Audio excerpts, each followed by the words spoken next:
Ito yung oracle message or oracle card for today. Hello everyone! Kung bago po kayo dito, I'm Purple Teen. Please don't forget to subscribe sa aking YouTube channel. Pa-like and follow na rin po yung aking Facebook page, Instagram, or TikTok. Yan. Regarding personal reading services, dumiretso po kayo sa aking Facebook page. Doon po kayo mag-PM kung balak ninyong mag-book or mag-inquire. So, ano kaya tong oracle card or oracle message for you ngayong araw na ito?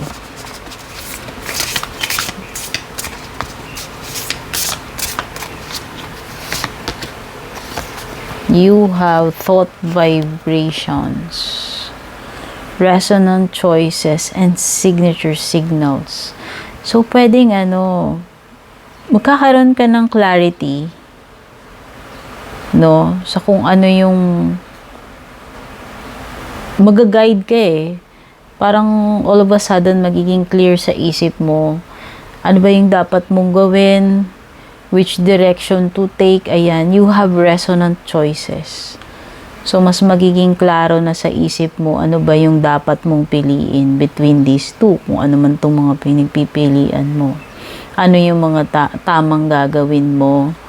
No, kung nung una confused ka, nalalabuan ka, hindi mo alam kung ano yung dapat mong gawin, yung tamang gagawin, bigla ka na lang magkakaroon ng sense of knowing or clarity about your situation, kung ano yung pinaka-best na kailangan mong gawin sa sitwasyon mo. No, siguro this is a guidance coming from your angels, no, na lalo na if you are asking or praying for signs or guidance, no. Importante na nagpi-pray tayo. No, minsan magulo yung isip natin, nag-overload, or lalo na pag may mga mabibigat tayong problema, nagiging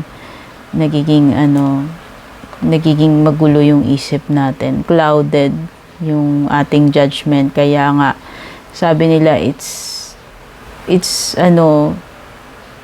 best na kapag magulo yung isip natin, wag or nadadala tayo ng matitinding negative emotions, huwag muna tayong gagawa ng kahit na anong decision or action. So, mas maganda, it's better to wait na maghupa yung mga emotions na yan and mag-clear yung ating isip, no?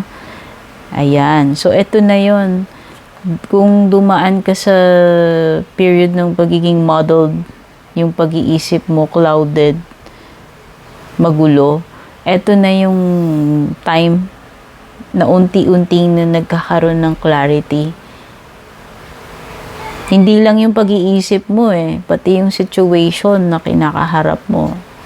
No? Magkakaroon ka na ng maliwanag na picture, maliwanag na na pag-iisip sa kung anong dapat mong gawin.